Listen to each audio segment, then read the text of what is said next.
आज की वीडियो मैं बहुत ही दुख के साथ अपलोड कर रही हूँ। पहले तो सोचा कि आप लोगों के साथ शेयर नहीं करती, फिर जहन में ख्याल आया अगर ये वीडियो आपके साथ शेयर नहीं करती तो आप भी हमारी तरह नुकसान से हाथ धो बैठेंगे।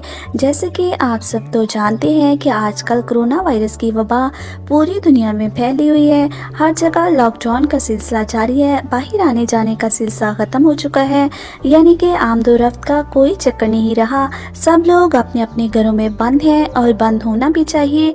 यही कोरोना वायरस से बचने का सही तरीका है। जो लोग ऐसा नहीं कर रहे वो खुद ही अपनी जिंदगियों से खेल रहे हैं।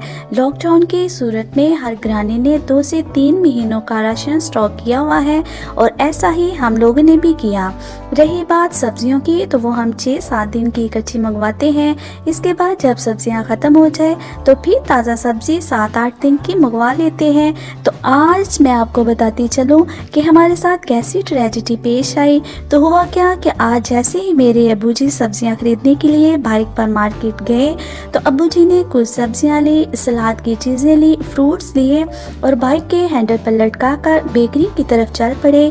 बेकरी से कुछ चीज़ें खरीदना ज़रूरी था। उन्होंने बाइक बेकरी के बाहर खड़ी की और अंदर चले गए। जैसे ही सामान लेकर बाहर निकले तो देखा कि सब्जियां बाइक से गायब हैं। अपने इर्द गिर्द नज़र दौड़ाई लेकिन किसी भी शख्स को अपने इर्द गिर्द ना पाया। परेशान होते हुए घर की तरफ चल पड़े। जैसे ही घर आए मैंने फ़ौरन से गेट खोला। अब्बू जी को परेशान और सब्जियों को ना पाते हुए खुद भी एकदम से शॉक्ड हो गए। अंदर आते ही उन्होंने पूरी सूरत हाल बयान की और परेशान होकर बैठ गए। सुन के मुझे भी बहुत दुख हुआ है। ये कहकर अब्बू जी को हौसला दिया अगर किसी शख्स ने ऐसी गलत हरकत की है तो हो सकता है कि वो कितना मजबूर हो, उसे हमसे भी ज़्यादा इस सामान की ज़रूरत हो। ऐसे हालात में अगर देखा जाए तो एक दिहाड़ी करने वाला मजदूर कैसे अपने घराने का निज़ाम चला रहा है। यही ट्रेजेडी अगर एक बेबस मजदूर के साथ पेश आती तो वो कैसे इन हालात में अपने घराने का पेट पालता। वो घर में रहते हुए कोरोना वायरस की वबा से तो बच सकता है लेकिन भूखे रहकर कैसे बचेगा। अफसोस है ऐसे लोगों पर जो इतने अजाब के दिनों में भी तौबा करने, नमाज पढ़ने के बजाय चोरियां करने पर लगे हुए हैं।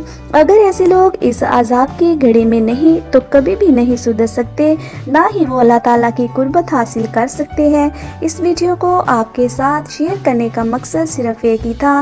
प्लीज़ रिक्वेस्ट है मेरे उन सब प्यारे भाइयों से जो ज़रूरत का सामान लेने घर से बाहर निकलते हैं, आप जब भी सामान लेने घर से बाहर निकले तो अपने सामान की खुद ज़्यादा से ज़्यादा हिफाजत करें। हमारी तरह उन लुटेरों के हाथ नहीं लगे। जितना मुमकिन हो सकता है उनसे बचने की कोशिश करें। इस वीडियो को अपने प्यारों के साथ शेयर करें। नुकसान से बचते हुए घरों में रहते हुए अच्छे से अपना ख्याल रखें। खुश रहें। मिलते हैं अगली नई वीडियो में। अल्लाह हाफिज़।